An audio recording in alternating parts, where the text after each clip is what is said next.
Perfecto. Y vamos otra vez a volver a compartir la pantalla. Y bueno,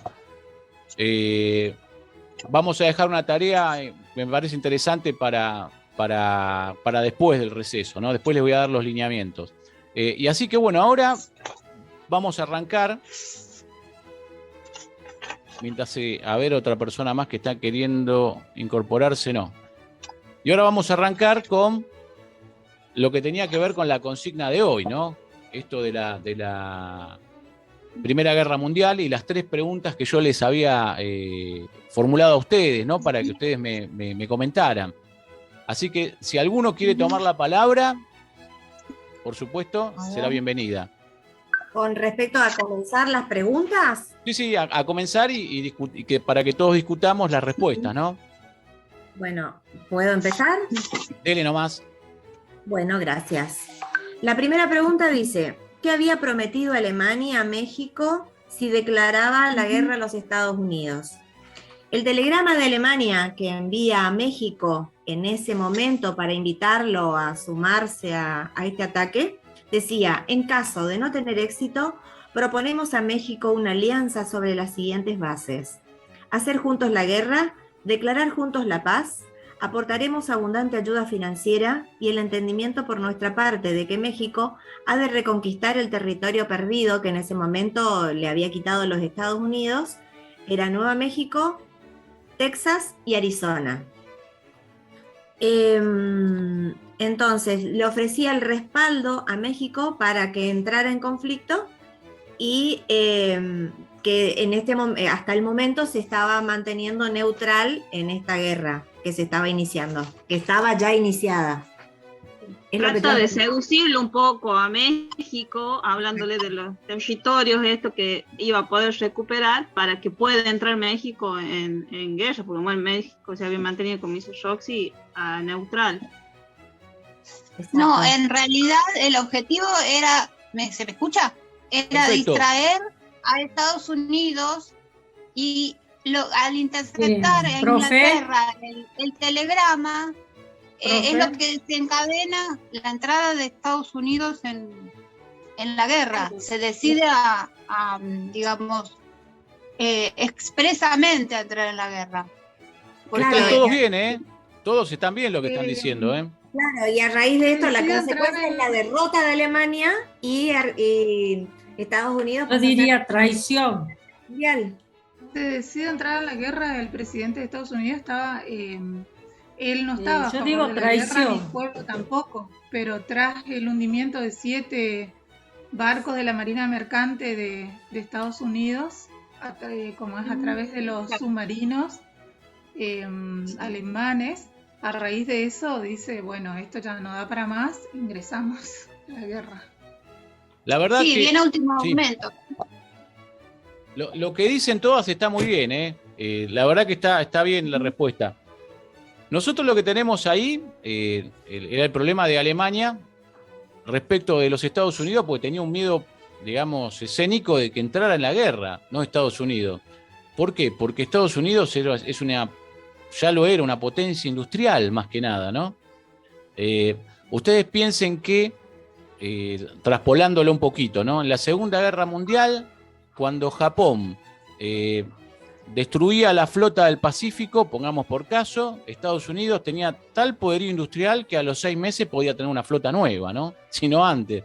Y eso no había con qué darle para las naciones, en este caso del eje. Y el caso puntual de Alemania era ese. Exactamente lo que ustedes dijeron, es así. Y se da este telegrama que termina siendo interceptado, ¿no? por los Estados Unidos. O sea, se entera todo el mundo, todos nosotros hablamos de este telegrama. Que justamente lo que quería era distraer, como bien dijeron ahí, a Estados Unidos con un conflicto en su propio territorio. Como ustedes pueden notar, Estados Unidos casi jamás de los jamases tuvo un conflicto bélico en su territorio. Siempre está muy afuera el conflicto que va a tener Estados Unidos, ¿no? Con cualquier potencia, cualquier nación o lo que sea. Nunca dentro de sus fronteras. Y Alemania lo que le proponía era esto. Era distraerlo, que México entrara. Pero por supuesto México no tenía tampoco con qué, ¿no? como toda Latinoamérica, no había cómo, estábamos muy atrasados y aparte es ajeno a la cultura latinoamericana, ¿no? Esto de entrar en guerra. Y efectivamente. A mí lo que me pareció. Sí. Disculpe, que utilizaron a la prensa, la difusión de este telegrama, fue llevado a la prensa para que, digamos, que el pueblo norteamericano esté de acuerdo en llevar a cabo esa guerra, porque es como que antes no tenían intenciones de ingresar. Efectivamente, los Estados Unidos no tenían la menor intención de ingresar. ¿Profe? Sí, Irene.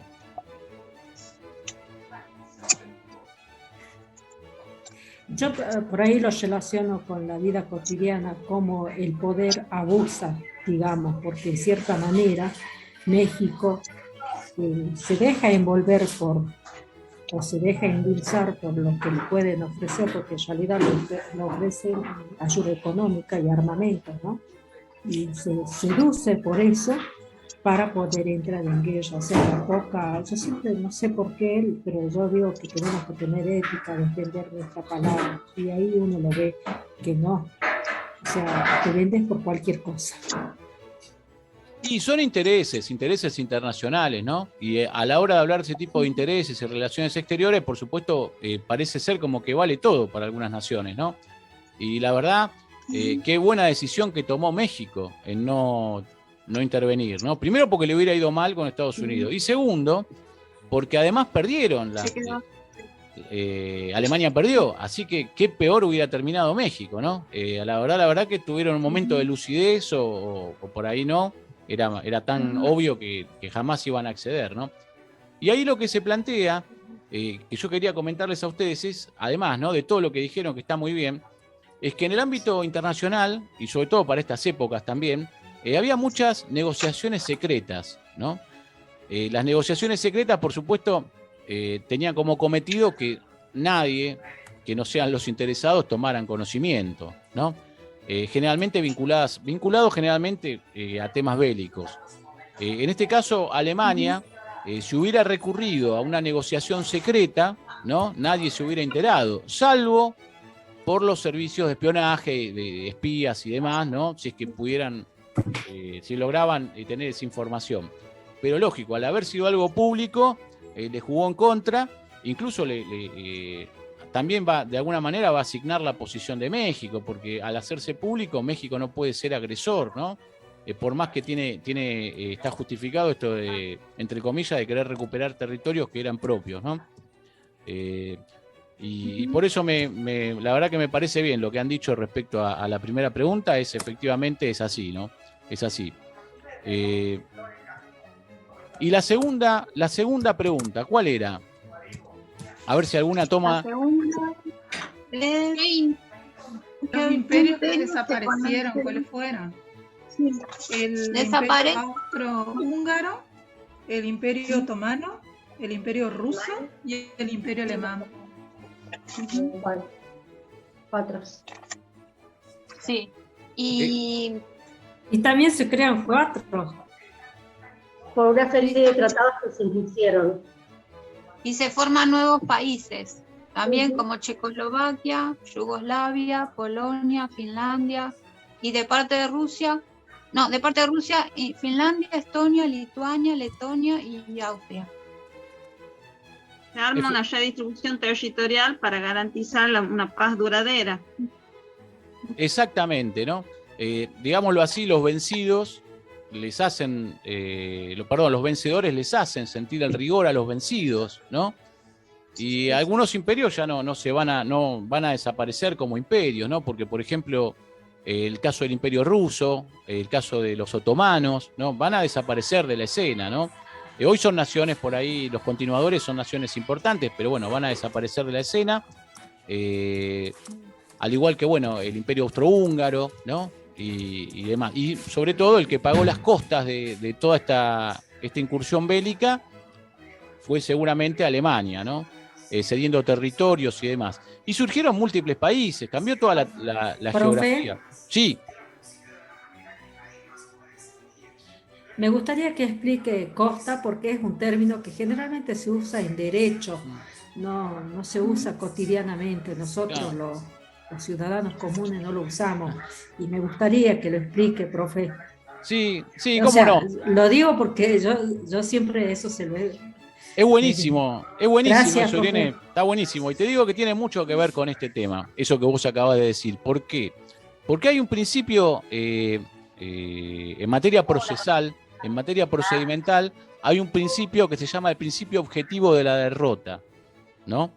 La derrota en el marco de un litigio, en el marco de un pleito, ¿no?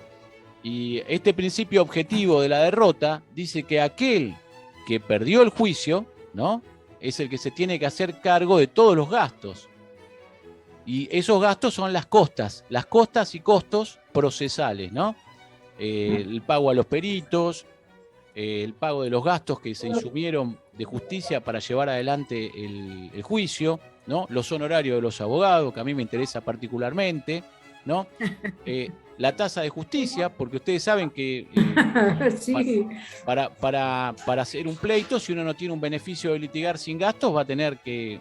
beneficio de litigar sin gastos es un beneficio que le da el Estado a una persona que no tiene recursos para poder litigar, ¿no? Porque si no, la justicia sería para los ricos, ¿no? Entonces... ¿sí? Los famosos jus. Claro, exactamente. Hay distintas unidades de medida, ¿no?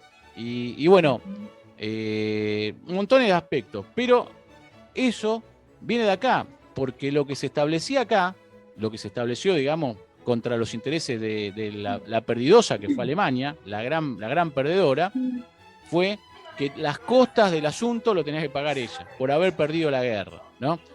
Y esto es lo que va a generar un sentimiento que después nosotros vamos a ver que explota en la Segunda Guerra Mundial, ¿no? Con el advenimiento de Hitler y demás.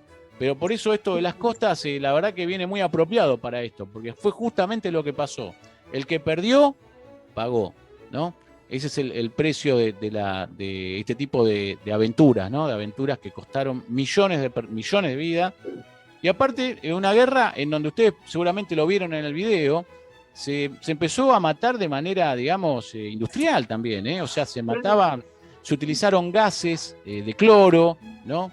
Se utilizaron formas realmente muy diabólicas. Gas mostaza. Gas mostaza también. Exactamente, formas muy diabólicas de aniquilar gente, que después, bueno, más tarde se iban a terminar arreglando y prohibiendo porque era una cosa de locos, ¿no? Después lo van a ver en Vietnam esto. Los Estados Unidos utilizan napalm y algunos productos químicos de deforestación, ¿no?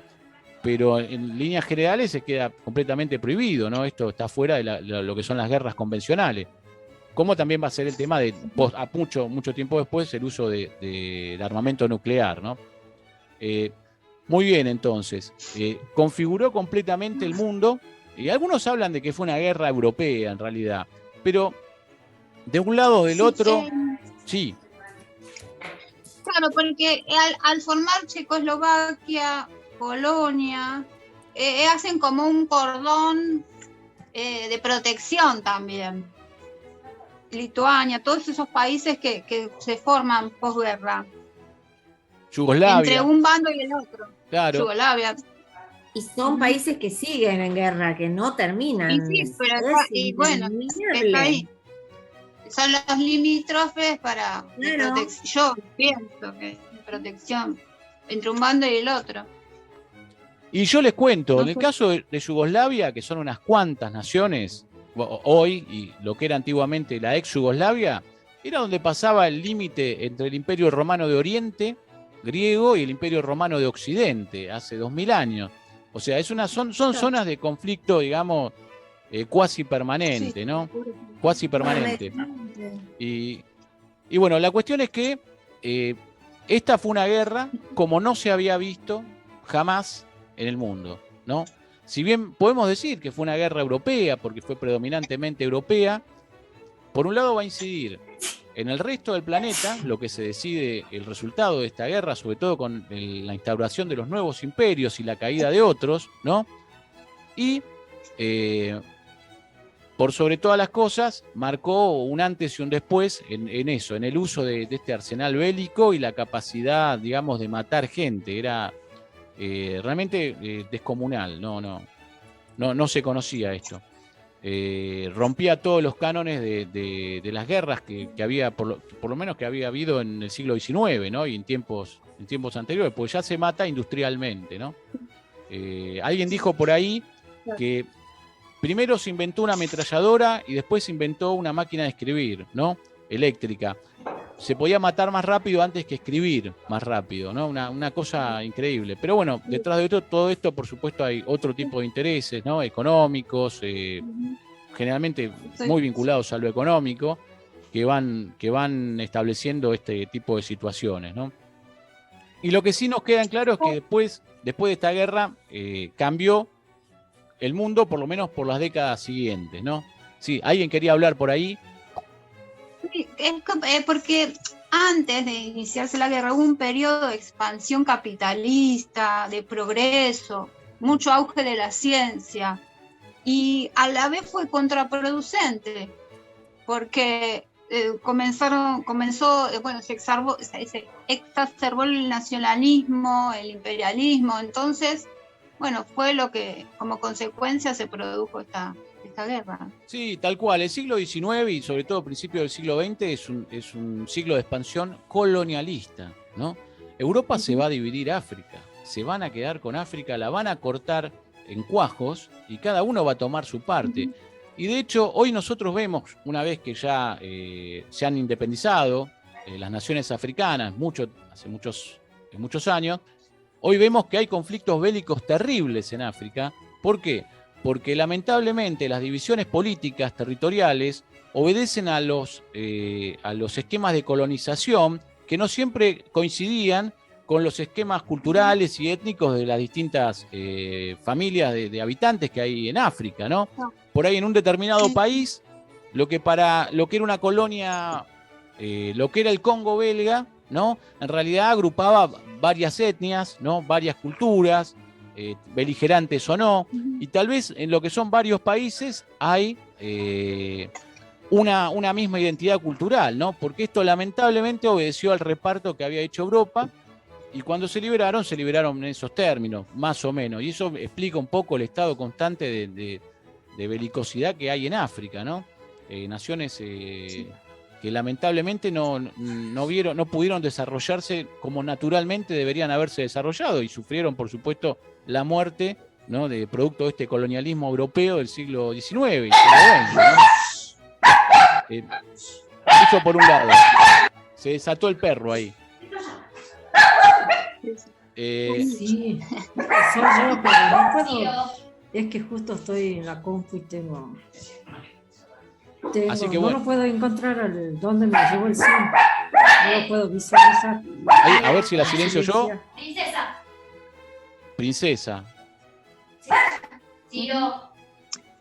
Bueno, en el caso de acá, yo quería decir, por ejemplo, con respecto al colonialismo, ¿no? En el caso de lo sorprendente, en el caso de América, que yo no sabía, me enteré hace poco, que Haití fue el primer país que logró la independencia en América.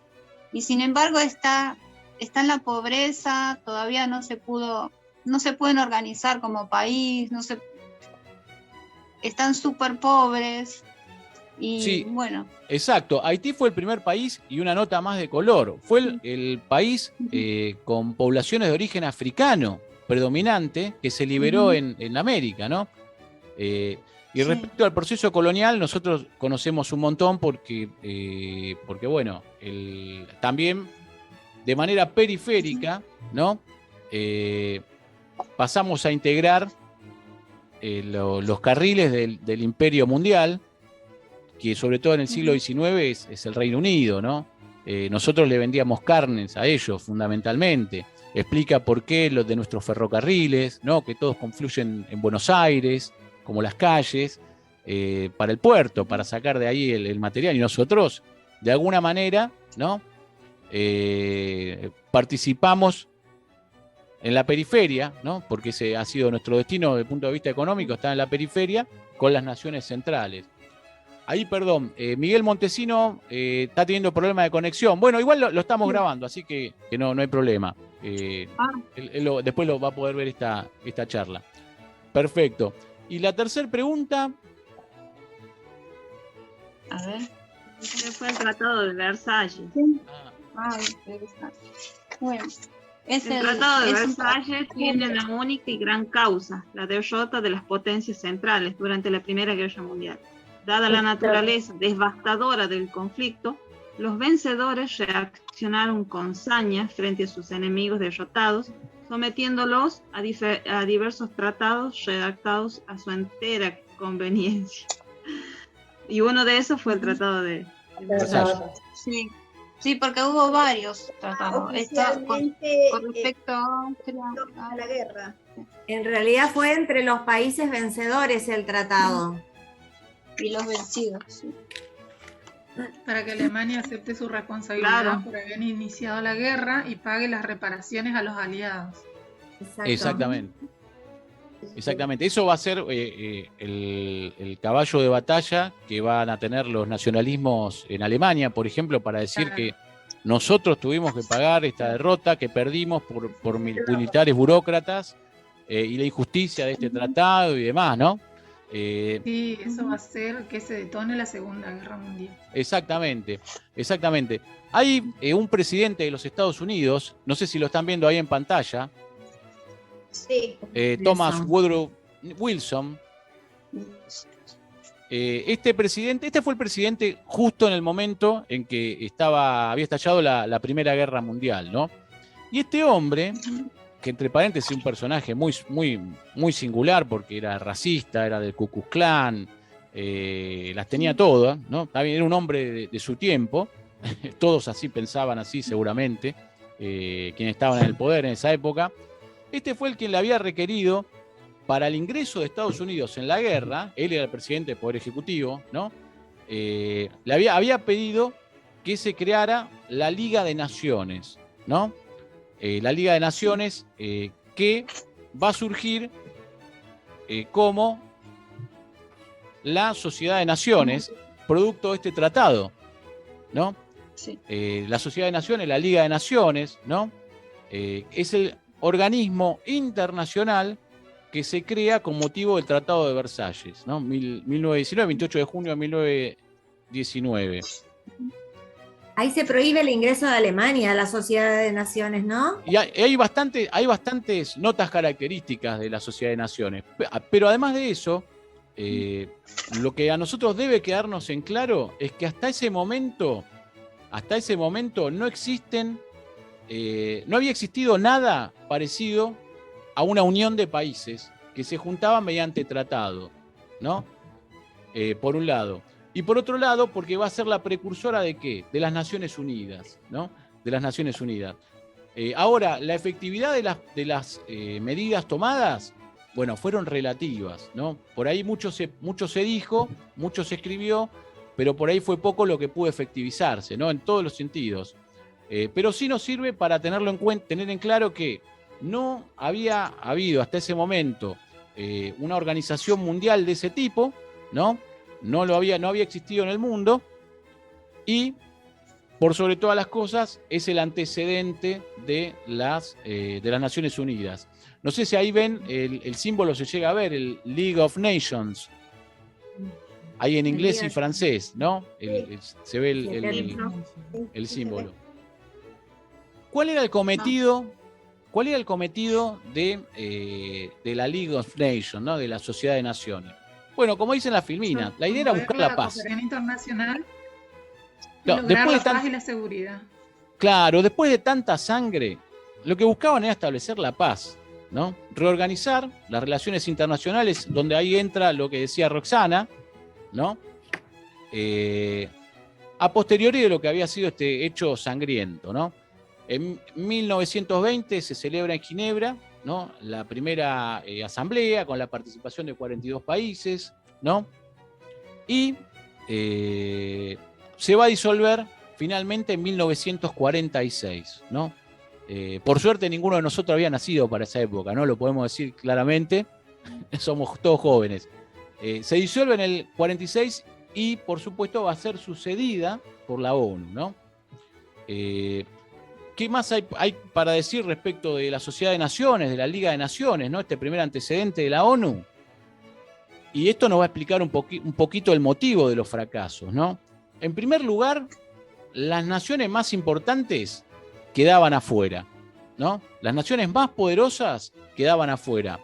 Ahora yo les pregunto, ¿por qué les parece a ustedes que las naciones más importantes, las potencias hegemónicas después de la Primera Guerra Mundial, no les va a interesar mucho esto de la Sociedad de las Naciones?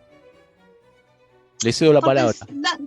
Porque tienen la última palabra, generan una competencia además. Porque van a tener la última palabra ellos, de lo que se decida ahí. Exacto. Ellos tienen el monopolio de la fuerza, por decirlo así. Y las cosas para esta época no son como los principios que rigen las relaciones de los países, no son los actuales, eran otros. Primaba mucho la fuerza, ¿no? Entonces, las naciones importantes le van a esquivar a esto, no les va a interesar tanto una Liga de Naciones en este momento. Y en el caso de los Estados Unidos, siendo que Thomas Woodrow Wilson había sido el que había impuesto esta idea del Tratado de Versalles de la Liga de Naciones, él como poder ejecutivo, una vez que se crea esta Liga de las Naciones, la Cámara Baja, ¿no? Los diputados de los Estados Unidos tenían que ratificar este ingreso de los Estados Unidos, que fue justamente el que no hicieron. Así que por eso Estados Unidos ya se quedó afuera, ¿no? Digamos, la nación más preponderante del siglo XX se queda fuera de una. Y después acá viene respecto al tema de la autoridad que tuvo esta Sociedad de las Naciones, ¿no? La verdad, no tenía ningún predicamento en el mundo. Tomó algunas decisiones respecto a cuestiones, como dice ahí la filmina, vinculadas a colonia, cuestiones coloniales en África y en Asia, pero, por supuesto, fue absolutamente incapaz de sancionar comportamientos bélicos de las potencias, ¿no? Entre ellas Francia y sobre todo Japón, que había invadido China, pero fundamentalmente la vio pasar, la vio como espectador, la Sociedad de Naciones, la Liga de las Naciones, el surgimiento del nazismo, ¿no? Y la Segunda Guerra Mundial. O sea, durmió el sueño, no quiero decir de lo justo, durmió un sueño directamente, y la vio pasar. Y ¿Sí, Julieta? Se le escapó la tortuga. Se le escapó la tortuga, exactamente. Pero, ¿saben por qué? Por el escaso poder que tenía, el escaso predicamento que tenía esta Liga de las Naciones, ¿no? Bueno, aprovecho para comentarles que en algunos minutitos, cuando se corte esta transmisión, volvemos a armar otro Zoom en 10 minutos y lo colgamos en el Google Classroom. A vos, Patricia, te lo mando por el celular. Esto fue la Liga de las Naciones. Sí. Yo estoy usando el celular, no sé cómo. Bien. Pero lo que sí nos interesa, ¿no? Vimos la Primera Guerra Mundial, estos aspectos, la Liga de las Naciones como primer antecedente de una comunidad de naciones que quiere hacer algo, digamos, en forma mancomunada, que va a fracasar estruendosamente, ¿no? Que se va a disolver, pero que va a dar paso a una organización un poco más compleja, ¿no? Un poco más abarcativa, que es esta organización que todos conocemos, ¿no? La ONU, ¿no? Que se va a formar en 1945, no es casualidad, ¿no? Después de la Segunda Guerra Mundial. Va a estar integrada originariamente por 51 países, que se van a comprometer, por un lado, a la paz y a la seguridad, ¿no? Como también ya era un objeto de la Liga de las Naciones. Pero en este caso, yo digo que la ONU va a tener una finalidad mucho más abarcativa, porque va a llevar a propender a las relaciones, ¿no? De amistad, de progreso, y sobre todo defensa de los derechos humanos, ¿no? y la vida de la gente que camina por este mundo. Estos objetivos, por supuesto, son muchísimo más amplios que aquellos propuestos por la Liga de las Naciones, exceden lo que es meramente la paz, ¿no? Y la seguridad internacional, sino que, como les decía, buscan la amistad de las naciones, ¿no? con un fundamento importantísimo y revolucionario para esa época, en la cual mucho va a tener que ver una serie de juristas argentinos, ¿no? Drago, entre ellos, basado en el principio de igualdad de derechos de los integrantes, ¿no? De los integrantes, que más, ahora lo vamos a ver más adelante, donde cada nación tiene un voto, ¿no? Igualdad, donde no hay naciones, por lo menos desde el punto de vista teórico, ¿no? Más preponderantes que otras, sino que todas tienen un voto. Este respeto al principio de la igualdad de derechos, también a la libre determinación de los pueblos, ¿no? Que a nosotros nos han querido hacer jugar en contra. Ustedes saben dónde, ¿no? ¿En qué caso? En Malvinas. En Malvinas, exactamente. En Malvinas. ¿Cómo es eso, María Isabel? Y yo sé poco, ¿no? Pero me acuerdo de cuando era chica que hablaban de los tratados que se habían firmado y que por eso nos iban a respetar la invasión que habíamos hecho, y después agarró Inglaterra y vino y nos ganó la guerra. Le importó 3 pepinos los tratados que se habían firmado con Estados Unidos y todo lo que se había hecho previo, ¿no? Claro, en el caso nuestro, la libre determinación de los pueblos nos las hacían jugar en contra, porque decían que hay, con fundamento en este principio de igualdad de derechos de las naciones, ¿no? Sí. De los países, las Islas Malvinas conformaba un grupo que tenía sí. autodeterminación para elegir su destino, ¿no? Claro.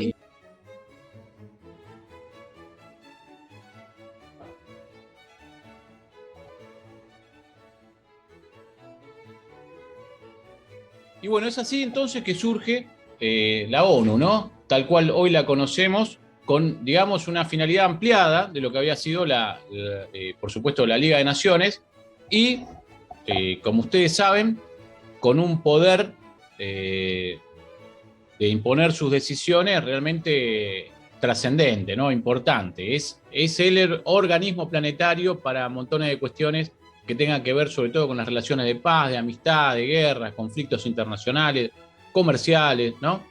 Es siempre en base al respeto de, por supuesto, de igualdad de derechos de los miembros integrantes, ¿no? Basado en este principio de autodeterminación de los pueblos, que como decíamos hace unos minutos, a nosotros nos quisieron hacer jugar en contra con el tema de la supuesta, comillas, autodeterminación del pueblo de Malvinas, que en realidad es un pueblo implantado, ¿no?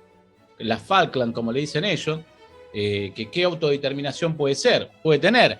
Es como que yo me voy a la casa de Cecilia, ¿no? Y me instalo y después hago valer derechos míos, digamos, ¿de qué? Si está viciado mi ingreso, ¿no? a ese territorio, a ese lugar. ¿Cómo voy a pretender después querer hacer valer derechos, ¿no? Pero bueno, es un poco el desarrollo de la ONU, y lo que vamos a ir viendo ahora nos va explicando por qué tiene ese poder el Reino Unido, ¿no?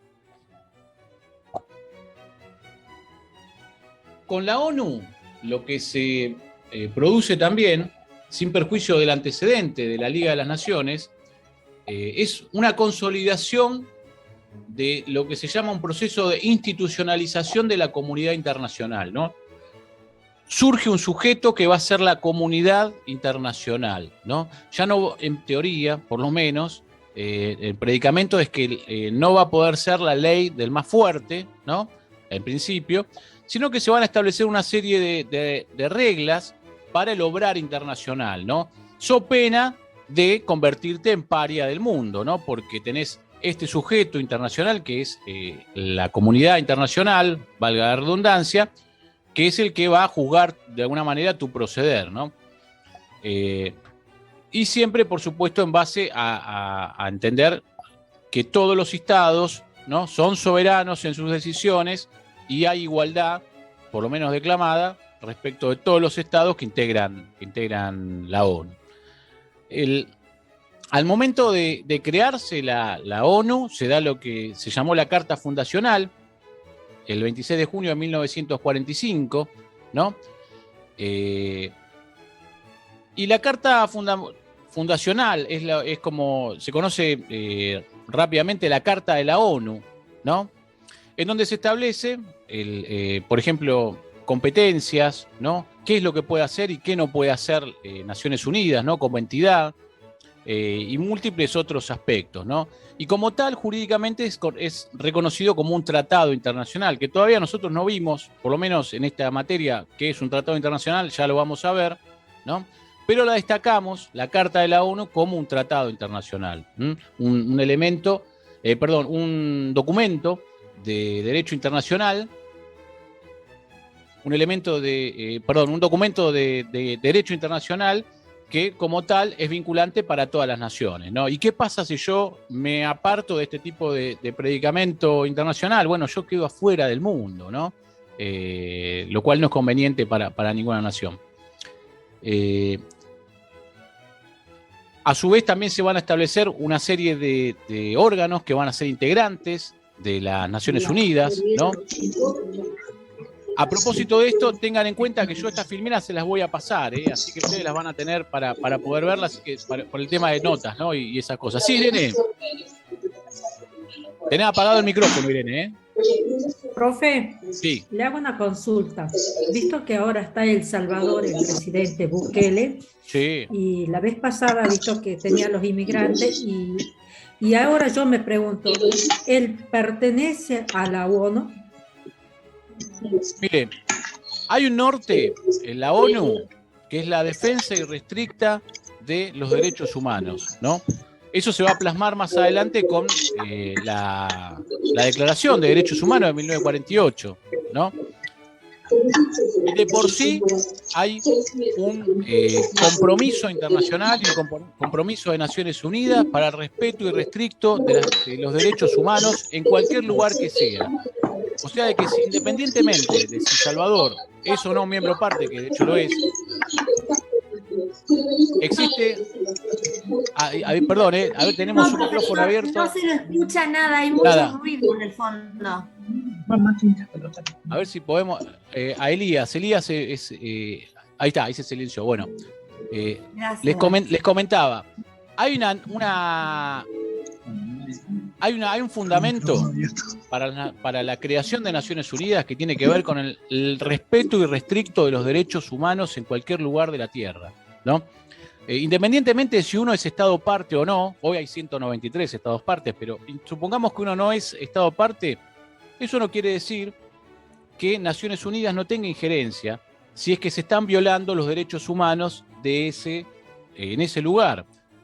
Por ejemplo, nosotros tenemos un caso muy cercano, hace algunas décadas, justamente acá, ¿no? En la Argentina. Pero así también en toda Latinoamérica se ha verificado, en toda Latinoamérica y en el mundo también, ¿no? Por eso, independientemente de si El Salvador integrara o no integrara, por ejemplo, Naciones Unidas, sí tiene una injerencia en Naciones Unidas si es que efectivamente se verifica que se están violando derechos humanos, ¿no? Por ejemplo, él está teniendo una política muy dura, digamos, entre comillas, quiero decir, no voy a emitir opinión al respecto de un juicio de valor, pero sí está teniendo una política dura en los términos de los propios cánones de El Salvador respecto del trato de las maras y las pandillas y todo eso, ¿no? Con el tema de las cárceles y demás, que podría llegar a ser pasible, ¿no? de algún llamamiento de Naciones Unidas, por ejemplo, o de otras entidades, ¿no? Si es que efectivamente se verifican abusos. Pero para eso, primero, bueno, tiene que haber misiones que se aproximen en El Salvador y puedan, de alguna manera, corroborar que efectivamente se están produciendo abusos, ¿no? Respecto de las pandillas, ¿no? Las maras salvadoreñas, y que son un flagelo en ese país, y fundamentalmente respecto a la situación de los inmigrantes en El Salvador, en México y en los Estados Unidos, ¿no? Y hacer un llamamiento a las partes para que se tomen los recaudos, porque el grado de vulneración, el grado de violación de derechos humanos, sobre todo en México también, respecto de los migrantes de Centroamérica, del resto de Centroamérica, es terrible, ¿no? Gente que busca llegar a los Estados Unidos y demás, por supuesto, llama a la intervención de Naciones Unidas, llegado el caso, o tal vez por intermedio de otras entidades, ¿no? Sería perfectamente atendible porque el norte es, como les comentaba, la defensa irrestricta de los derechos humanos, ¿no? Del ser humano. los cuales podríamos resumir en lo que respecta a los cometidos, ¿no?, de Naciones Unidas bajo este norte. Estos 3 principios básicos que ya nosotros habíamos nombrado. Uno es que cada país tiene un voto en la Asamblea General de Naciones Unidas, que ahora vamos a ver rápidamente qué es. El principio de no injerencia, ¿no? Ningún país puede tomar o influenciar o de alguna manera en la soberanía ni en las decisiones de otro país, ¿no? Lógicamente, en el ejercicio regular de los derechos, no así en el caso, como decíamos, de violación de derechos humanos. Y sobre todo, un principio altamente divulgado y defendido, ¿no?, y propendido por Naciones Unidas, que es el principio del no al uso de la violencia, ¿no? No se puede usar la violencia contra ningún país. Ningún país puede usar la violencia, salvo, ¿no?, el llamado self-defense, ¿no? Porque cualquiera de ustedes me podría decir, pero escúcheme, profesor, eso no se verifica en la realidad. Bueno, nosotros tenemos el caso de Estados Unidos con Irak, ¿no? ¿Ustedes se acuerdan de los 90, la guerra contra Irak, en las últimas décadas, todas las acciones bélicas llevadas adelante por los Estados Unidos? Bueno, en ese caso, los Estados Unidos argumentó, ¿no?, esto ustedes lo saben, igual que yo, el tema del uso de armas, ¿no?, de destrucción masiva, ¿no?, que había en Irak, que había en tal o cual lugar, lo cual ameritaba la intervención de los Estados Unidos en esa self-defense, ¿no? Que es para tomarlo con comillas. La verdad que es para tomarlo con comillas. Y nosotros vamos a ver que de alguna manera, ahora lo vamos a ver cuando veamos los órganos que integran la ONU, cómo algunos países tienen una preponderancia superior al resto, ¿no? Eso es innegable, y sobre todo coincide con aquellos que salieron victoriosos después de la Segunda Guerra Mundial, ¿no? Pero la verdad es que, por lo menos desde Naciones Unidas, se castiga el uso de la violencia, ¿no?, respecto de un país para con otro. Las acciones bélicas, o sea, no están permitidas, y por supuesto puede llevar a que se tomen sanciones y resoluciones en contra de esa nación, ¿no? Salvo que, como yo les comentaba, se apele a la autodefensa, ¿no?, a la supuesta autodefensa. Yo ataco porque me van a atacar o porque estoy en una situación de peligro, ¿no?, para mis nacionales. Dentro de los principales órganos de Naciones Unidas, vamos a tener a la Asamblea General, el Consejo de Seguridad, concretamente los más preponderantes, y acompañan el Consejo Económico y Social, el Consejo de Administración Fiduciaria, ya caído en desuetudo, ¿no?, porque ya no quedan territorios en esta circunstancia, la Corte Internacional de Justicia, muy interesante, y la Secretaría de la ONU, ¿no? La Corte Internacional de Justicia es el único de los órganos de la ONU que no está en Nueva York, que está en La Haya, es el famoso Tribunal de La Haya, ¿no? El resto están en Estados Unidos. Y todos estos órganos de Naciones Unidas se establecieron desde la propia Carta Fundacional, ¿no?, en 1945. La Asamblea General. Bueno, la Asamblea General, por supuesto, es el órgano deliberativo representativo, ¿no?, más importante de Naciones Unidas. Y es el único órgano de Naciones Unidas que va a contar con todos aquellos que integran Naciones Unidas, que hoy en la actualidad son 193 estados, ¿no?, estados parte. La Asamblea General de Naciones Unidas se reúne una vez al año, en septiembre, como les comentaba, en Nueva York, ¿no? Y la toma de decisiones de la Asamblea General requiere una mayoría de 2/3 cuando son asuntos muy importantes, ¿no?, vinculados, por ejemplo, a la paz, a la seguridad internacional, a la admisión de nuevos miembros, ¿no?, también asuntos presupuestarios que hacen al mantenimiento de Naciones Unidas. Y en otros casos, respecto de decisiones menores, mayoría simple. Perdón, ¿estoy grabando esto o no? No lo recuerdo. Sí, profe. Sí, profesor, estoy grabando. Perdón, es feo llegar a una edad, ¿no? Lamentablemente. Pero es terrible, pero bueno. Me aseguro que ninguno estaría callado si usted no está grabando. Ya le había Profe. Sí, no, bueno, buenísimo, Profe. Buenísimo. Sí, Irene. ¿Cuál sería la escala que nosotros en realidad tendríamos que seguir así en un caso de que tengamos, hablando protocolarmente, un problema? Yo entiendo así.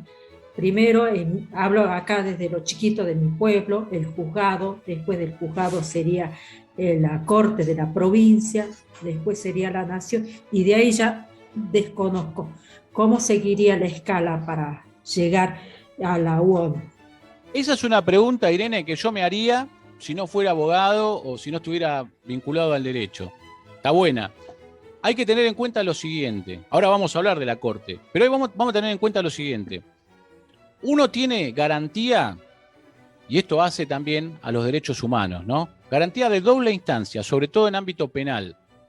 Eso es lo que internacionalmente se me exige a mí como país, poder brindar a los imputados el derecho de defensa, ¿no? Una instancia, que es el juez ordinario, y la segunda instancia revisora, que es la Cámara de Apelaciones, ¿no? Nosotros en nuestro sistema penal tenemos otras instancias, casación, uno lo escucha mucho, ¿no? Yo no soy penalista, les adelanto, pero uno escucha mucho Cámara de Casación, esto, y la Corte Suprema, la Corte Provincial, la Suprema Corte, pero la verdad es que solamente estamos obligados a tener en materia penal dos instancias, una que falla, que es el juez natural, el juez de grado, y la segunda, que es la Cámara que va a revisar, ¿no?, si es que alguien se sintió agraviado por lo que se decidió en esa sentencia. Después nosotros vamos a tener otras instancias, ¿no?, pero no son instancias obligatorias. Por ejemplo, en el ámbito provincial, todos nosotros vamos a tener a la Corte Suprema Provincial de nuestros respectivos estados provinciales, ¿no? Provincia de Buenos Aires, Salta, la que sea. Y en el ámbito federal vamos a tener nuestro máximo tribunal, que es la Suprema Corte de Justicia de la Nación. ¿Cómo se llega a la Corte Suprema Provincial? Perdón, la Suprema Corte Provincial o a la Corte Suprema de Justicia de la Nación. Bien, eso está establecido en cada constitución de cada provincia. Cada provincia dice cuál es la competencia originaria de la Suprema Corte, los supremos tribunales de provincia, y la Corte Suprema de Justicia de la Nación dice cuáles son las competencias originarias o apeladas de del Estado Federal, ¿no? Por eso nosotros, cuando vimos el aspecto normativo de la Constitución, señalábamos en el artículo 116, en las atribuciones de la Corte Suprema de Justicia de la Nación, la competencia originaria de la Corte Suprema, ¿no?, para entender en casos de qué. A ver, alguno que me diga. Para entender respecto. Porque yo me perdí. Sí. Perdón. Volvemos. Lo federal, ¿no es distinto? ¿No son distintos delitos para lo que es provincial y federal? ¿No son otro tipo de delitos? Sí. Hay distintos tipos de delitos, es verdad. Provinciales y federales. ¿Para todo el país? Hay dos tipos de delitos. Hay delitos federales y delitos no federales, por decirlo así. Pero lo que nos interesa a nosotros, en función de la pregunta de Irene, es que hay obligatoriamente, por normas internacionales, una obligación de tener dos instancias para revisar esos delitos, ¿no? Que son, en el ámbito, si eso en el caso de un delito provincial, va a ser, está bien lo que decís, María Isabel, está la distinción. Va a ser. Me perdiste, Es una garantía de doble instancia. Eso es lo que nos exige, se nos exige a nivel internacional, que nosotros lo tenemos, ¿no?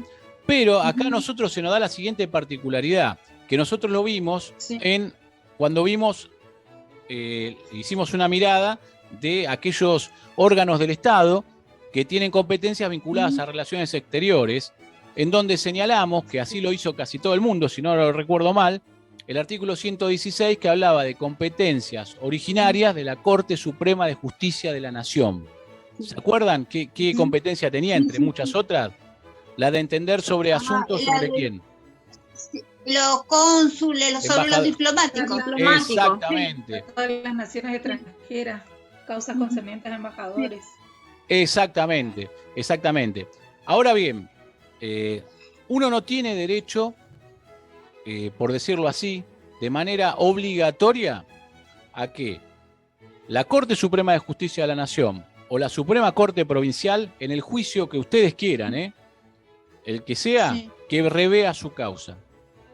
No tiene ese derecho, salvo que se den las circunstancias para que esa Corte pueda intervenir, ¿no?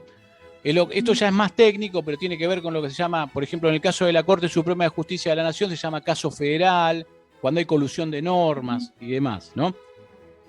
Pero arriba de eso, o sea que no, hay que entender esto, no es una escala jerárquica de jueces superiores a otros, sino que lo que yo tengo garantizado, sobre todo en el ámbito penal, es que un juez y un revisor vea mi caso. Yo no tengo garantizado llegar a la Corte Suprema ni a la Suprema Corte, salvo que se den los presupuestos que establezcan las normas para que yo llegue, ¿no? Sentencia arbitraria, etcétera, etcétera, que no viene al caso. Y lo mismo pasa con la Corte Suprema en materia de derechos humanos, ¿no? Son otras instancias. Lo que sí hay que decir es que esto ya les estoy adelantando mucho, son temas que vienen un poco más adelante, que tienen un valor preponderante las decisiones en materia de derechos humanos, ¿no? De los tribunales internacionales. Es todo lo que vamos a decir acá. Pero bueno, no sé, Irene, si más o menos se acerca a tu pregunta. Yo por ahí me quedaba pensando, cuando hablamos de la ONU, en el caso, o sea, a ver cómo le explico. Se da mucho, por ejemplo, ahora en Argentina, muchos extranjeros, ¿me entiendes? Sí. Obviamente, yo lo digo porque lo sufro acá en mi pueblo, porque es turístico, y generalmente ellos siempre te hablan, lo primero que te hablan de los derechos humanos. Y ahí yo lo relaciono con la ONU, que es la encargada de defender los derechos humanos. Entonces yo me preguntaba en esto, y por ahí también me preguntaba qué pasa si alguna vez tenemos un problema con un cónsul, que hoy acá ya se hace más frecuente la visita de los cónsules, justamente porque es turístico. Entonces, ¿por dónde? O sea, ¿cuál sería el camino? Decía yo, y intervendría en este caso la ONU acá en mi pueblo. Me preguntaba si yo en lo que usted va relatando, ¿me entiende? Porque relaciono por un lado lo extranjero y por otro porque la persona sería extranjera, pero a la vez también sucede en mi pueblo, ¿me entiende? ¿Cómo sería? A ver, chicas, María Isabel o Roxana, querían ahí tomar la palabra, las vi. No, yo no. ¿Cómo sería? Ella dice que surge algún inconveniente con un extranjero. Y a la vez, y también puede ser con un cónsul, con un diplomático. Con un extranjero que tenga el cargo de cónsul, me parece que esa es la idea. ¿Quién también puede ser con un extranjero y puede ser con, o sea, si bien uno acá no sabe, o sea, si te presenta como cónsul, sí sabe. Y exactamente, y otro es un extranjero que para uno es un ciudadano más, o sea, está de visita, uno lo único que sabe es que es extranjero. Claro. Sí, lo que va a pasar con el extranjero es que ante cualquier situación se va a comunicar con su consulado, ¿no? Para que inicie la defensa de lo que se trate, pero vamos a decir la verdad, si no tiene inmunidades, que vamos a ver más adelante, es como cualquier vecino, Adentro. O sea, adentro, como dijo Roxana, adentro. Sí. Yo soy, por ejemplo, soy muy amigo de un muchacho que estuvo mucho en Montevideo. Estuvo en Montevideo, sí, en Montevideo muchos años, ¿no? Trabajando en el consulado argentino. Y era muy común que por ahí había casos de argentinos que tenían algún problema y nada, el consulado lo que hace es acompañarlo, ofrecerle, digamos, el consulado argentino y cualquier consulado del mundo, ¿no? Si les interesa las tareas administrativas. Serían las tareas administrativas. Claro, y si les interesa el caso, les interesa este asunto que estamos hablando, que yo les prometo que lo vamos a ver más adelante, Ya te damos, Rosana. Les recomiendo esto. Es una serie, capaz la conocen, creo que es de la National Geographic, me parece, que es Preso en el extranjero. Preso en el extranjero. Sí la veo. Es muy buena, es muy buena. La situación, sobre todo, qué es lo que pasa con ciudadanos del, entre comillas, primer mundo, ¿no? Que por ahí van a Colombia y se les ocurre, o a China, y se les ocurre, no sé, incurrir en algún delito de tráfico de estupefacientes, por ejemplo, ¿no? ¿Y qué pasa? Decían los romanos, locus regim actum, o sea, el lugar te establece la norma. Si es en China, a vos te pueden dar hasta la pena de muerte por más francés o yanqui que seas, o canadiense, ¿no? Como hay casos. Es un programa muy interesante, porque ve cómo el consulado de cada país lo acompaña en lo administrativo, ¿no? Lo acompaña para hacer como nexo entre la familia que está afuera, y cómo en determinadas circunstancias el extranjero podrá volver a su país a cumplir la pena, ¿no? En su país de origen, etcétera, etcétera, ¿no? Son distintas circunstancias, pero Irene, el que es extranjero y comete un delito va con las generales de la ley, o sea, perdió.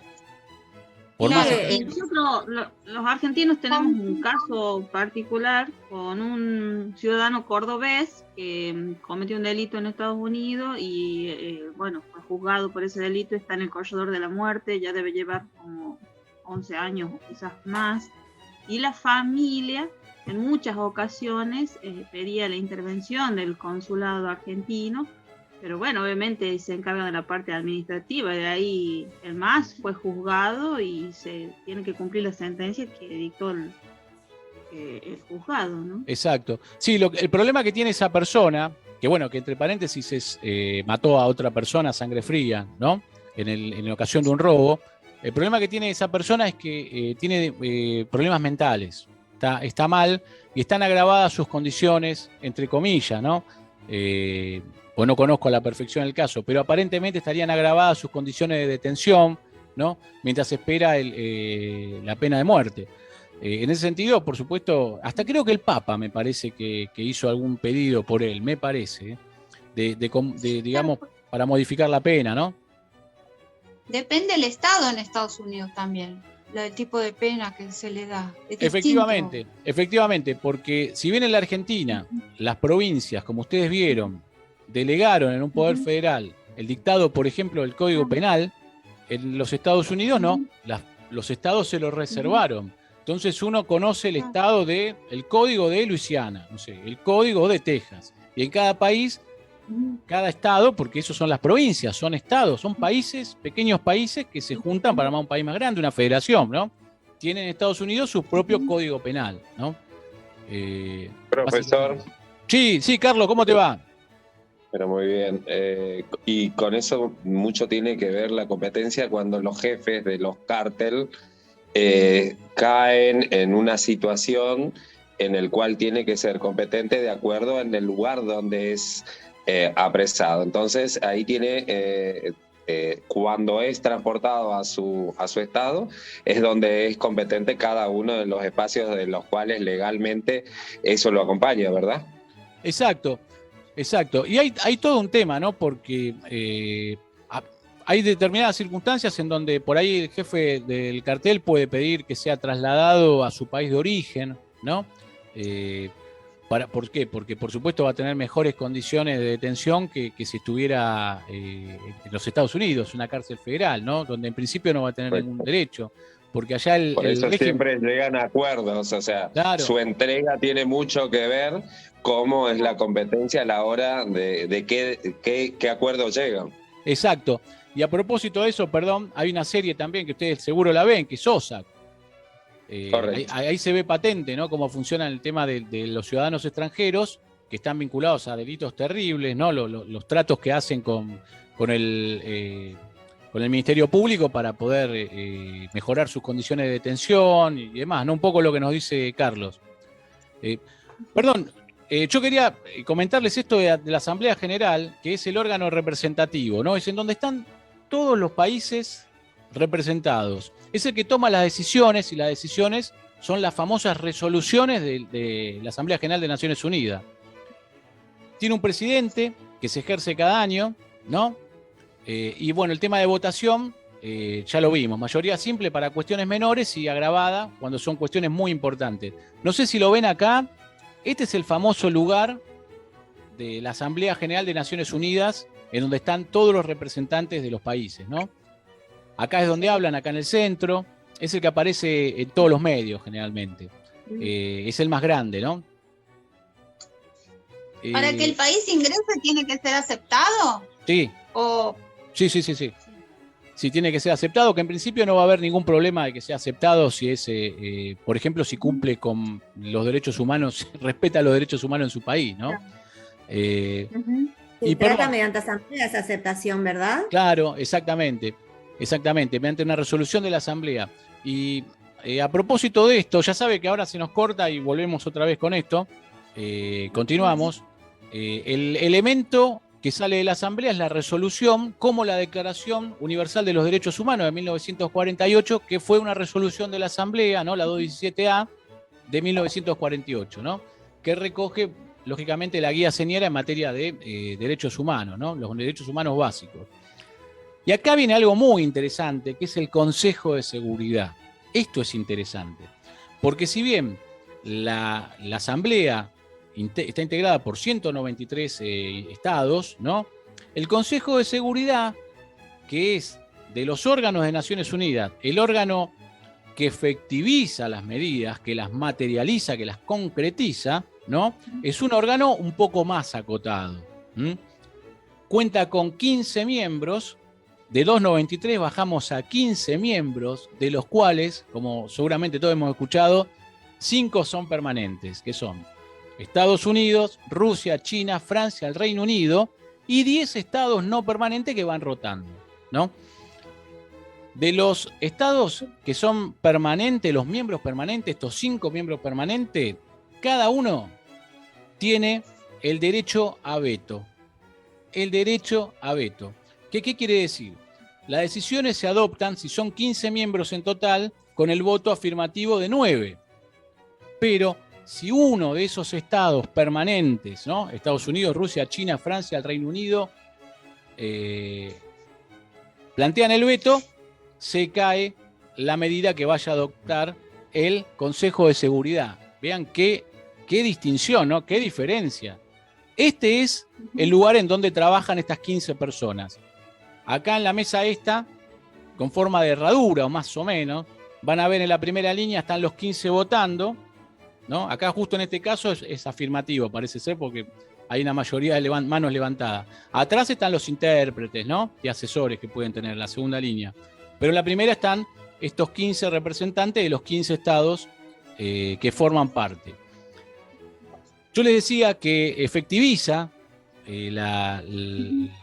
los actos que disponen, por ejemplo, la Asamblea General de Naciones Unidas mediante las resoluciones, mediante un cuerpo que nosotros conocemos, que son los cascos azules, ¿no? Los cascos azules, acá vemos cascos azules argentinos, acá lo vemos al Papa también tomando mate con los cascos azules. Este tipo de grupos son los grupos que, digamos, en nombre de Naciones Unidas, definitivamente, ¿no? United Nations, ahí es el casco, llevan adelante las medidas desde el punto de vista material in situ, ¿no? No son un ejército invasor, ¿no? Son más bien un ejército de paz, un ejército que busca de alguna manera paliar cualquier controversia que pueda haber en algún lugar del mundo, ¿no? Buscando pacificar, buscando defender determinadas posiciones, hospitales, civiles, ¿no? Este es uno de las formas en que se materializa lo decidido por el Consejo, ¿no? Por el Consejo de Seguridad. El Consejo de Seguridad es el que, en base a sus deliberaciones, establece si existen o no amenazas contra la paz mundial, contra la paz de determinada nación o actos de agresión, ¿no? Es el que le va a pedir a las partes involucradas busquen una forma pacífica de resolver, ¿no? Les va a recomendar esta forma de resolverlo y en algunos casos les va a poner sanciones, ¿no? les va a poner sanciones e incluso pueden también mandar a los cascos azules para que intervengan de alguna manera, ¿no? A mí lo que más me llamó la atención de Consejo de Seguridad es que la presidencia es mensual. La verdad que es mensual. Estaba buscando en la página y es mensual. O sea, todos los meses varía, ¿no? La presidencia. Sería rotativa. Recontra rotativa, porque mensual es que vivimos en un polvorín por ahí en el mundo y no nos damos cuenta, ¿no? Porque. Claro. Y hay dos grandes cuestiones. Sí, Roxana. No, entre los cinco países. No, todos, cualquiera. Profe, Sí. ellos intervinieron ahora cuando fue que empezaron el conflicto bélico entre Rusia o no. Desde ya.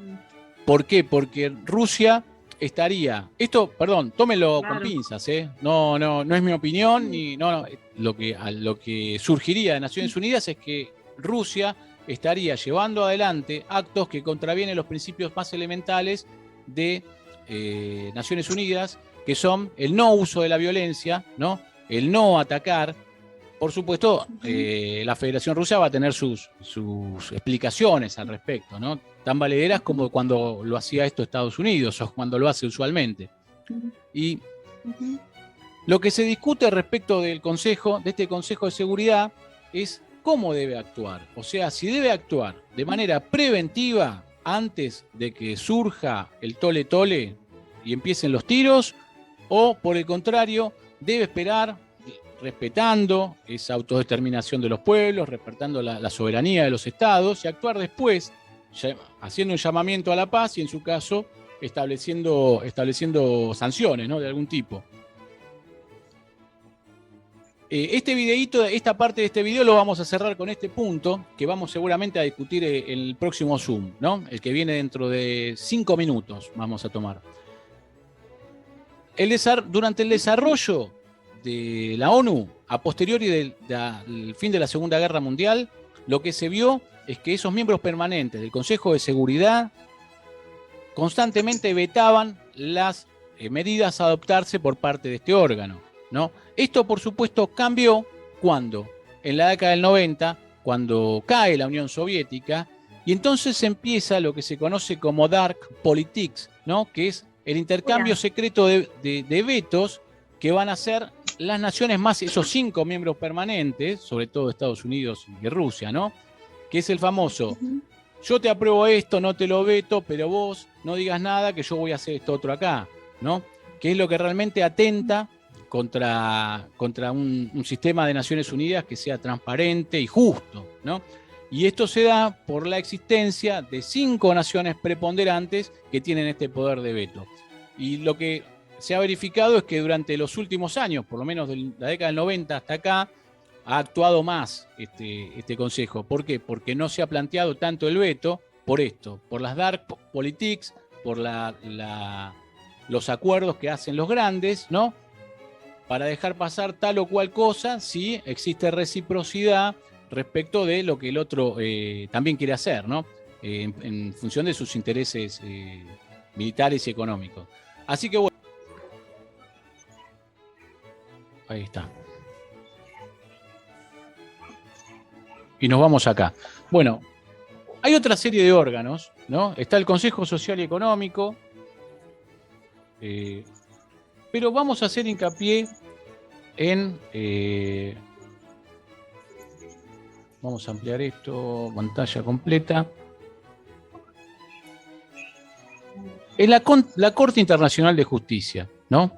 Que andamos medio cortina con el tiempo. Bueno, como yo les comentaba antes, es otro de los órganos de Naciones Unidas y es el que no está en Estados Unidos, ¿no? Este está en Países Bajos, en el Palacio de la Paz. Acá vean, no sé si ven la foto, el lugar en donde trabajan los magistrados, ¿no? Me encanta la pintura de atrás. Impresionante, son ampulosos, en términos de lenguaje sería ampuloso, ¿no? Pero es impresionante lo que hay acá, ¿no? Y bueno, este es otro de los órganos de mucha trascendencia, a donde van a resolverse litigios entre naciones, preponderantemente, ¿no? la Corte Internacional de Justicia. ¿Cuál sería la función entonces? Hay una legislación internacional que se aplica en la materia y que es a los efectos de atender disputas legales, ¿no?, que puedan existir entre los estados. ¿Cómo cuáles? Y bueno, por ejemplo, nosotros hemos tenido el caso de de Perú con Chile, ¿no?, respecto a una porción del Océano Pacífico, ¿no?, de navegación, y hay muchísimos conflictos. Nosotros hemos estado en el Bibi, exactamente, que no nos fue muy bien, y hay muchísimos, incluso con Chile, bueno. Y lo del canal de Bibi. También, exactamente. Sí, nosotros también teníamos montones de conflictos con Chile respecto a la cordillera de los Andes, ¿no? La poligonal y demás. Que bueno, mucho de ello... Sí. Perdón, hoy le comentaba a la profesora de historia que en los mapas que uno compra en Chile, por ejemplo, figura toda la isla grande de Tierra del Fuego como territorio chileno, cuando es una porción nada más, el resto es Argentina. Para ellos, tuve la suerte de vivir unos años en Ushuaia y para ellos somos chilenos, o éramos chilenos, nos tienen como propios en el sur. Es terrible, pero bueno, la verdad que es una realidad. O sea, en la medida que nuestro país no sea un país, digamos, próspero y no se cumpla con los preceptos del preámbulo de la Constitución, lamentablemente cualquier chiquito va a venir y nos va a pretender nuestros bienes, ¿no? ¿Qué va a hacer? Lo mismo Ushuaia, hay más población boliviana que argentina. Y bueno. Sin desmerecer a nadie, ¿no? Sin ser discriminativa, no soy quien, pero hay más bolivianos que argentinos. Sí. Bolivianos y chilenos. Y encima suben y ensamblan su bandera, como la hacen notar todo el tiempo. Festejan sus días, el día de sus países, y nos trasladan a sus costumbres. Hay tantas cosas que se pueden decir, Roxana. Hay tanto que se puede decir. En off te lo diría, ¿viste? Pero sí, es una realidad. Lo que vos me estás diciendo es una realidad. Sí, es triste. Faltan políticas digamos, de poblacional, ¿no? Para el país. Pero también tenemos un tema con las Fuerzas Armadas. O sea, a ver, las Fuerzas Armadas están desmanteladas. Totalmente desmanteladas, profesor. Es una forma de disuasión. O sea, es tan complejo el tema. Pero la verdad que sí, estamos en unas épocas oscuras y este tipo de cuestiones se dirimen en la Corte Internacional de Justicia. Por supuesto que hay que tener fundamentos jurídicos, ¿no? Nadie de guapo, salvo que sea Estados Unidos, no va a venir a sacar nada. Esa es la verdad. Probablemente lo entreguemos nosotros antes que nos saquen, ¿no? Pero bueno, la cuestión es que cualquier controversia a nivel estados se dirime acá. Lo dirime la Corte Internacional de Justicia, ¿no? A propósito de la Corte Internacional de Justicia, ustedes sepan, hace 31 años que no tenemos presencia de un juez en la Corte, ¿no? Nosotros a lo largo de nuestra historia hemos tenido 2 jueces, ¿no?, en la Corte Internacional de Justicia. Hace 31 que no tenemos, y uno de esos jueces era salteño, para Irene. Sí, era salteño uno de esos jueces, ¿no? Ahora tenemos un candidato, un jurista, Cohen, que vive en Suiza, pero la verdad que eso habla también un poco de nuestras proyecciones, ¿no? Nuestra seriedad como nación. O sea, si nosotros no somos serios para adentro, afuera no nos van a tomar muy en serio, ¿no? Brasil ha tenido 5 representantes, México ha tenido 4, nosotros solamente 2, y hace 31 que no tenemos a nadie en esta Corte Internacional que dirime cuestiones, por ejemplo, limítrofes, ¿no?, comerciales. Es una corte que está conformada por 15 magistrados, que son elegidos por periodos de 9 años, ¿no? ¿Por quién? Por la Asamblea General de Naciones Unidas y el Consejo de Seguridad, donde tampoco tenemos mayor injerencia, ¿no? Pero lamentablemente las condiciones de nuestro país, sin caer en ninguna bandería política y nada de eso, hacen a que no somos serios para adentro, tampoco podemos ser serios para afuera, ¿no? El tema de no tener seguridad jurídica a nivel interno hace que afuera repercuta. Y si vos no tenés seguridad jurídica a nivel interno, ¿me vas a dar seguridad jurídica a nivel internacional? Difícil, ¿no? Sí, María. No, Nancy había hecho... Profe, Nancy. Perdón. Quería preguntarle cómo llegaba a ser juez, que los proponen los estados. Acá en Argentina. Lo proponen los estados en la asamblea. Por eso no llega. Y claro, porque tenemos algunos representantes. Hay un jurista muy importante, vive en Suiza, se llama Cohen, ha sido propuesto por el país, tal vez en una de esas, pero digamos, a ver, no van a proponer a ningún juez de primera instancia de mi barrio de Loma de Zamora, o sea, ¿se dan cuenta? Tiene que ser alguien de una trayectoria en materia de derecho internacional público, ¿no? Y pesa mucho el país que lo pide también. Y otro de los órganos muy importantes es la Secretaría General, ¿no? La Secretaría General de Naciones Unidas, que es básicamente el órgano administrativo, ¿no? De para adentro, que es la máxima representación diplomática que tiene las Naciones Unidas. Es la Secretaría General la que convoca al Consejo de Seguridad, ¿no? Convoca a la Asamblea General de Naciones Unidas y también al Consejo Económico y Social, entre otros organismos de la ONU, que todavía no vimos, lo pasamos un poco por arriba, ¿no? Porque estos tres son los más importantes. La Secretaría General, por supuesto, está encabezada por un funcionario que es el Secretario General, ¿no? Acá es donde están los cientos y decenas de miembros, ¿no? Del personal internacional que trabaja para Naciones Unidas. O sea, generalmente cuando una persona, si ustedes conocen de alguien que trabaja en Naciones Unidas, seguramente trabaja acá, en la Secretaría General, ¿no? Me van avisando por el tema del tiempo, que no quiero extralimitarme. Tony 52, profe. 52, ahí está. Bueno, el secretario general es como dice la filmina, es el oficial administrativo, jefe de la organización, ¿no? Y acá es en donde se recluta a personas de todo el mundo, ¿no? Para trabajar en Naciones Unidas. Si hubiera alguna ceremonia, algún protocolo de algún tipo, va a ser acá, ¿no? Porque es acá donde están los administrativos, ¿no? Que se encargan de recibir a las distintas delegaciones. Hoy están en cabeza de un portugués. Ahora no me viene el nombre a la mente, pero es un portugués el secretario general. Y por último, las agencias de la ONU.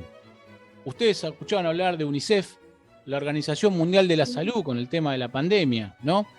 Bueno, la UNESCO, también la Agencia de la ONU para Refugiados, ¿no? Estos son agencias que pertenecen a Naciones Unidas, ¿no?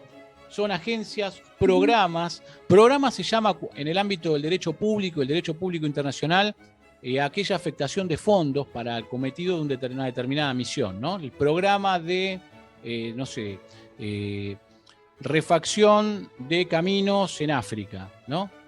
Fondos también y agencias, que son básicamente entidades que son especializadas, ¿no? En alguna Sí, Roxana.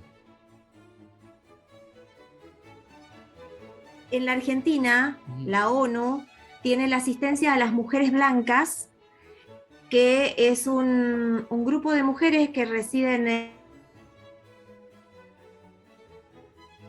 Ahí se cortó Roxana, justo en la parte interesante. La perdimos, Roxana. Disculpas, es mi internet que está muy ventoso el día y mi internet muy inestable. Le decía que acá la ONU en la Argentina asiste a las damas blancas. Las damas blancas. Que son las damas blancas, que es un grupo de mujeres que trabajan para beneficiar o colaborar o asistir a las personas que residen en la Antártida Argentina. De todo esto yo me enteré porque viviendo en Ushuaia era colaboradora ad honorem y aprendí un montón de la directora de ceremonial en ese momento, de la señora Raquel Roca, que era parte de las Damas Blancas de la ONU. Y bueno, colaboré y aprendí y conocí un poco de todo esto y me encantó. Está muy bueno esto, está muy bueno. Las agencias, porque las agencias en definitiva son las que van a materializar muchas de las actividades, pero en específico, ¿no? En particular. Y hay montones. Hay hasta una universidad de Naciones Unidas, por ejemplo, ¿no?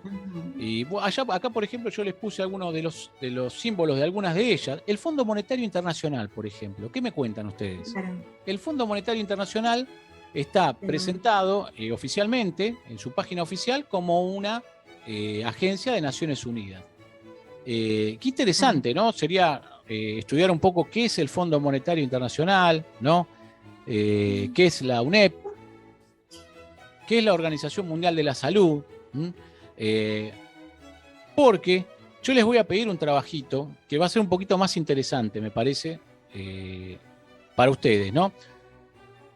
La idea sería que en grupos o en forma individual, eso lo dejo a vuestro criterio. O sea, en este sentido, y 56, venimos bien. Ustedes si quieren lo hacen en forma individual o lo hacen en grupo. Estaría bueno que no sea un grupo de 10, ¿no? Pero bueno, 3 o 4 creo que estaría bien, me parece. La idea sería armar un video. Yo les voy adelantando los que les voy a poner después en el Classroom, ¿no? El Google Classroom.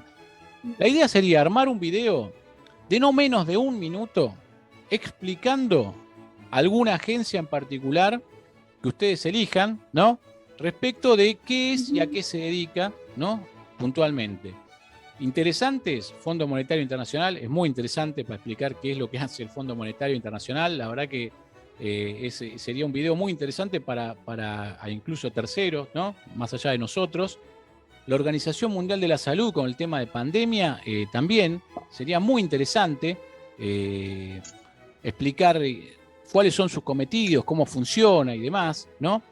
UNICEF también, o sea, pero lo dejo digamos a gusto y piacere de los grupos que se armen. Tienen la total libertad para armar los grupos como ustedes crean conveniente, no más de 4 o 5 personas, me parece. 5 ya está, bueno, creo que sería el límite, ¿no? O individualmente, ¿no? Si alguno y lo puede hacer individualmente. Y la idea sería un video explicativo de no menos de 1 minuto, en donde se trate alguna de las agencias de Naciones Unidas, ¿no? Pudiendo utilizar para eso todos los recursos que crean convenientes, por ejemplo, videos, PowerPoint, ¿no? Por ejemplo, referencias, no sé, videos de terceros también. Eso lo dejo al criterio de la imaginación de cada uno, ¿no? Pero la idea sería... ¿Cuántos son en total? Porque acá veo 5 agencias, por ejemplo. Sí, nosotros en total, hoy somos 21. Éramos 20 y hoy somos 21. A mí la verdad que me parecen los más potables, o sea, me interesa la opinión de ustedes, ¿no? Son, sobre todo, por el tema pandemia, la Organización Mundial de la Salud, me encantaría escuchar la opinión de ustedes respecto del tema pandemia. FMI también. No es solo, la OMS no es solo pandemia, sino también está toda la gente del África que es asistida por la Organización Mundial de la Salud. Exacto. Y bueno, tenemos UNICEF también, tenemos UNESCO. O por ejemplo esta otra que puse acá también muy preponderante, que es la de refugiados, ¿no? ¿Qué es lo que hace? ¿Quién la financia? ¿No? En realidad, todos sabemos, acá en Naciones Unidas la financian sus propios miembros, integrantes, ¿no? O sea, se paga un invoice, ¿saben lo que es un invoice? Una factura, ¿no? Por pertenecer a Naciones Unidas y demás, ¿no? Pero la verdad que me encantaría. Y tenemos tiempo de sobra porque eso sería para vuelta de clases que tenemos que ver bien, que entiendo que sería a mediados de agosto, si no me equivoco, ¿no? Sí, los primeros días de agosto. Profesor, ¿eso lo subimos como trabajo práctico en el Classroom o se lo enviamos a su correo? Bueno, yo estaba pensando, ¿no? Me lo pueden enviar por WhatsApp, me parece, porque creo que WhatsApp soporta ese tipo de archivos. No sé, creo que un archivo de 3, 4 minutos lo soportaría lo más bien en video. Me parece que sería lo más piola y después lo subiría yo al Classroom o incluso a YouTube, ¿no? Digamos, con una... solamente se puede ingresar a YouTube con el que tiene el enlace, ¿no? No están públicos, ¿no? Eso de ya. Pero entonces tienen que durar 1 minuto o puede durar 4. No. ¿Cuánto es la extensión máxima? Yo les voy a dar las bases ahora, ¿no? Esto es un adelanto nomás. Pero lo mínimo sería un minuto, ¿no? Y el máximo yo creo que en 3 minutos, 4 a lo sumo, ya se explicarían todos los aspectos habidos por haber, ¿no? Pero yo les voy a dar bien las bases en el Google Classroom. Y me parece a mí, yo estaba pensando que lo más piola podría ser, me parece, WhatsApp, me parece. No sé ustedes si saben por ahí más de informática que yo, porque se podría subir, se podría compartir como Google Drive también, eso es otra, ¿no? Igualmente, si se lo subimos al Classroom, desde ahí ustedes lo podrían reproducir también tranquilamente. Sí, ustedes lo pueden subir. Bueno, si se puede subir de ahí. Compartiéndolo por Drive se puede subir al Classroom. Perfecto, sí, está bien. Entonces mejor aún. Mejor aún. Sí, esa posibilidad también es buenísima. Es buenísima. Bueno. Y bueno, les voy a dar las directivas para más o menos hacer algo homogéneo, ¿no? Que todos y cada uno elige la agencia que quiera. Y si quiere investigar y encontrar alguna de las tantas agencias que hay, como por ejemplo la Universidad de Naciones Unidas, también puede ser, ¿no? O sea, eso es a gusto de ustedes. Y bueno, la idea sería armar una presentación explicando de qué se trata esa agencia, ¿no? Y se puede recurrir a todos los elementos que estén disponibles. En internet, videos, fotos, imágenes, lo que les parezca. Así que bueno, son 15 y 1. Lo último que les comento, nos queda un tema pendiente, pero es un temita que yo voy a preparar un video y lo voy a subir, que es sobre el problema que hay entre el derecho interno que nosotros vimos en la Constitución Nacional y el derecho internacional. Porque ahí va a haber un problema. Porque el problema tiene que ver con cuál vale más. ¿Cuál vale más? ¿La norma de afuera del derecho internacional público o la norma constitucional que nosotros vimos en nuestra Constitución? ¿No? Se respeta mal de fuera. ¿Pero qué vale más a dónde, profesor? Y acá en la Argentina. Acá en la Argentina. ¿Qué valor tiene un tratado, ¿no? En relación a una norma interna, ¿no? Es lo que se llama monismo y dualismo y los sistemas jurídicos, pero yo les voy a armar un video y bueno, y después iremos profundizando al respecto. Pero eso es un temita que ya está resuelto, ¿no? Ya se ha resuelto ese dilema, qué vale más y qué sistema se aplica, pero es para tenerlo en claro a la hora de graduar el día de mañana una norma internacional con una norma local, ¿no? O provincial también puede ser. Que bueno, se los voy a preparar para que lo tengan ya enlatado, ¿no? Para que lo puedan ver. Así que bueno, no les saco más tiempo. Para su criterio, profesor, para su criterio, ¿qué vale más? No, mirá, en materia de derechos humanos, siempre va a valer más la norma internacional que te establece a vos principios básicos, ¿viste? ¿Entendés? O sea, lo que sea derechos humanos, derechos inherentes a la persona humana, todos los estándares que establezcan Naciones Unidas y el derecho internacional, eso está por encima de cualquier derecho interno nuestro. O sea, nosotros no podemos hacer una norma que viole los derechos humanos elementales, ¿no? No podemos... y cuando sea una democracia, profesor. No, porque si vos no sos una democracia, Naciones Unidas te va a hacer chachás. Si vos haces algo. Sí. Porque si no, nosotros podríamos hacer una norma jurídica que diga que todos los que son judíos tienen que ir a un campo de concentración. ¿Se dan cuenta? Y sería válida internamente, porque lo haría el Congreso. No, hay un estándar que tiene que ver con derechos humanos que es inamovible, digamos, de ahí para arriba. Y cualquier norma interna que vulnere, eso por un lado. Y por otro lado, ustedes ya lo vieron cuando vieron la Constitución, en el artículo 75, inciso 22, los tratados internacionales en materia de derechos humanos, que tienen igual o mayor jerarquía que la propia Constitución de la Nación, y lo dijo el Congreso Federal, ¿no? Y los otros tratados que no versen sobre derechos humanos, otro tipo de tratados internacionales, tienen una validad superior a las leyes, no a la Constitución, pero sí superior a las leyes. Que digamos, no es mi opinión, ¿no? Es la opinión impera. Pero yo les voy a hacer un enlatado al respecto para que lo tengan, así con filminas. Así que bueno, los libero para que vayan a su otra clase. Profe. Sí. Buenísimo. Bueno, son y 5.